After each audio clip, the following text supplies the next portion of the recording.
নমস্কার বন্ধুরা, আমাদের চ্যানেলে স্বাগতম। ডিএ নিয়ে একটি গুরুত্বপূর্ণ আপডেট। তো বন্ধুরা, আজকে ডিএ সংক্রান্ত যে গুরুত্বপূর্ণ আপডেটটি আলোচনা করব। 3 বছরের এরিয়ার সহ বকেয়া ডিএ সরাসরি ব্যাঙ্ক অ্যাকাউন্টে এমন তথ্য উঠে এসছে নিউজ পত্রিকার মাধ্যমে।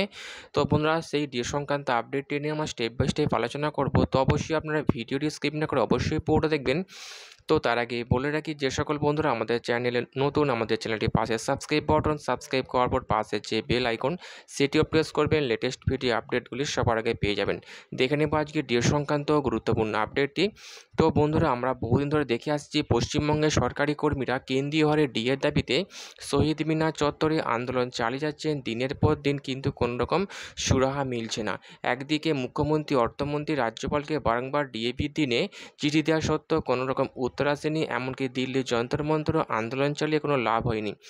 যেখানে আমরা দেখেছিলাম কলকাতা হাইকোর্টের তরফ থেকে রাজ্যকে বলা হয়েছিল সমস্ত সরকারি কর্মীদের বকেয়াটি মিটিয়ে দেওয়ার জন্য, কিন্তু সেই রায়কে অগ্রাহ্য করে সুপ্রিম কোর্টের দ্বারস্থ হয়ে রাজ্য, এবং যেখানে ডিএ মামলা দাখিল করে, এবং যে মামলা এখনও পর্যন্ত সুপ্রিম কোর্টে বিচারাধীন, এবং সরকার সেখানে যুক্তি খাড়া করে যে হাইকোর্টের রায় মেনে ডি দিতে গেলে রাজ্যের কোষাগারে টান পড়বে, যার ফলে পশ্চিমবঙ্গে চলা বিভিন্ন জনকল্যাণমুখী প্রকল্পগুলো ব্যাহত হবে, এমনটাই যুক্তি খাড়া করে মামলা দাখিল করে।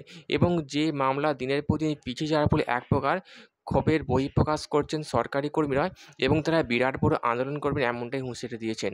এমতাবস্থায় সরকারি কর্মীদের মন পাওয়ার জন্য, সরকারি কর্মীদের মন শান্ত করার জন্য ডিএ নিয়ে আবারও চিন্তাভাবনা শুরু করেছেন মুখ্যমন্ত্রী, অর্থমন্ত্রী, এবং নবান্নে এই নিয়ে ইতিমধ্যেই বৈঠক সেরেছেন মুখ্যমন্ত্রী, অর্থমন্ত্রী।